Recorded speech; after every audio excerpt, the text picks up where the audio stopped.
KITCHEL Sports Network, everyone. Robbie D alongside with you here tonight. And once again, breaking down 3 more bowl games for you. A couple good ones here. Eaglebank Bowl, Champ Sports Bowl, and then the thriller in Boise between Idaho and Bowling Green. Those games are coming up. Obviously, got to be wearing the Buckeye hat.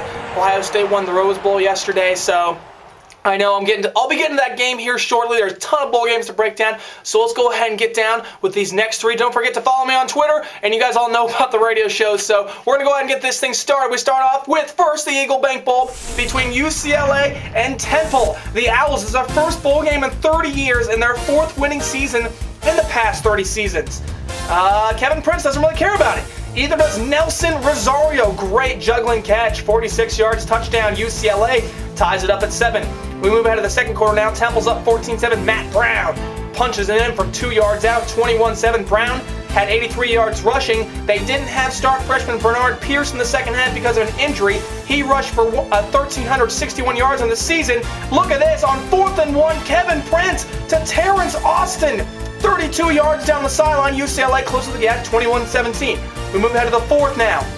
And this is where things get interesting. Remember this crazy interception by Akeem Ayers earlier in the season against Oregon? Caught it in the end zone on Nate Costa and then got the 2 feet in. Well, he does it again. Falls down, jumps back up, picks it off, scores the touchdown, and that would lead to a victory for UCLA. I should say UCLA, 30-21 the final score. Bruins get the victory over Temple. We move along. Champ Sports Bowl, the U against Wisconsin. Hurricanes looking there for their first 10-win season since 2003. Opening kickoff, Greg Cooper from the 4-yard line. I almost wondered why that end zone looks red. But look, he hands off Tricky Canes. Sam Shields, see you later. 96 yards for the touchdown. And just like that, Miami off to a 7-0 lead, right? No. Corey Nouns. Oh, a terrible play with the block in the back. Didn't even matter. So, touchdown negated, doesn't matter because the next play, Greg Cooper. Just a filthy running back diving in for the pylon for the touchdown. And in 20 seconds, Miami is up 7-0. Who needed that kickoff touchdown? But Ja'Cory Harris, their star quarterback, just had a tough game in this one. Struggled throughout. This one dropped by Theron Collier. Watch it again. Just couldn't get the hands underneath it. Now he has a 4th and 5 play. Harris finding time, looking for Travis Benjamin, overthrows him.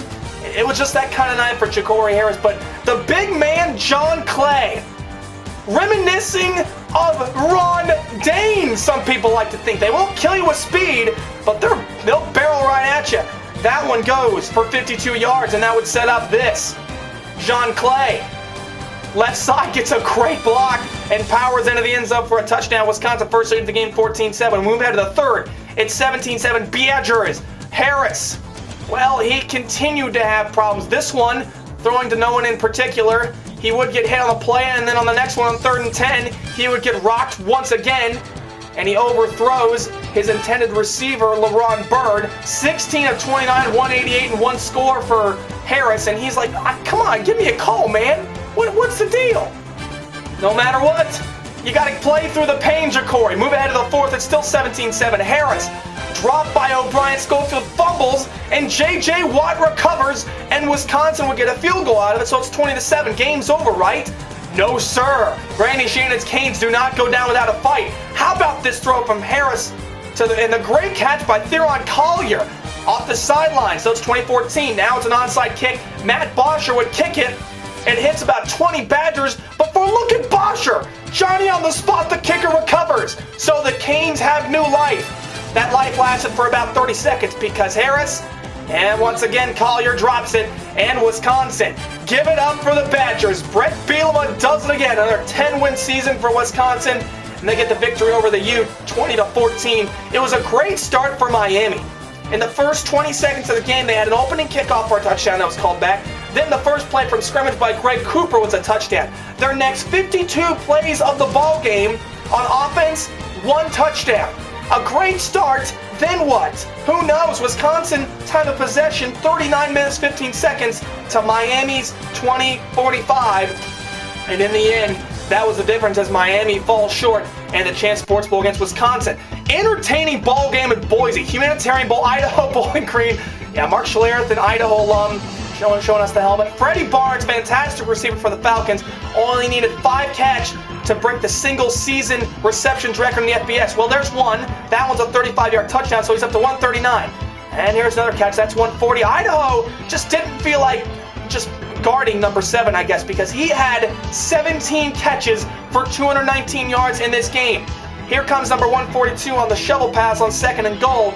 Eventually, here's 143 on the sidelines for Freddie Barnes, and that is a new NCAA record. He would be far from over in this game. Rob Akey, the coach of Idaho, how about the second half coming up?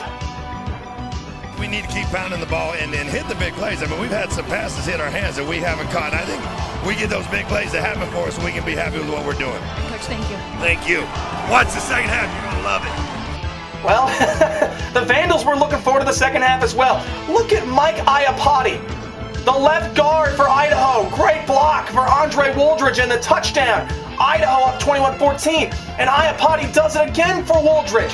Second touchdown of the game. He had 22 carries for 126 yards. And look, there's the left guard again, getting a great block inside and giving the hole for Wooldridge.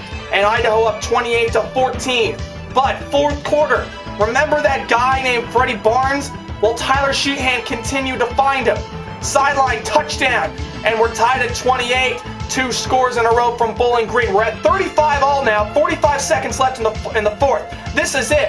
Sheehan, how the heck do you leave Barnes open? His 3rd touchdown of the game for the best receiver on this Bowling Green team. 42-35 Falcons. Now, there's just 25 seconds left. Rob Akey, what is in the bag for you, my friend? Nathan Enderle throws up a prayer, and look at Preston Davis come down with it. 50 yards down to the 16-yard line. Look at it again. Coverage optional. Flag was waved off. It was pass interference on the defense. So, 5 seconds left. Enderle, Max Comar, touchdown. Idaho down by 1 point after. Attempt coming. Great catch by Comar, but Rob Akey, he's got the stones. And you know what? It's the Boise Blue Turf, so you gotta go for 2 at the end of the game. But, you know, Bowling Green decides to take a timeout. Hey, why don't you think about that decision, Akey? You never know. Oh, no, we're going for it. We're taking the 2-point conversion. And Akey on the Smurf turf, doing Chris Peterson and the Broncos proud, win the game on the 2-pointer to touchdown the 2-pointer for Davis. And Akey sets up the play and talks about it at the end. Well, we had a little bit of momentum going right there, and we had a call that we felt was going to work pretty well. I had a bunch of players that they were committed to making it work. I thought I couldn't go wrong. 43-42 the final. Idaho, they were 2-10 in 2008. They finished this season with an 8-5 record, a 6-win turnaround, second best in the NCAA this year, only to June Jones's SMU Mustangs. So, great games. That Humanitarian Bowl was fabulous. Once again, I'll be back for more bowl breakdown coming up. Everyone, have a great new year, and I'll see you soon.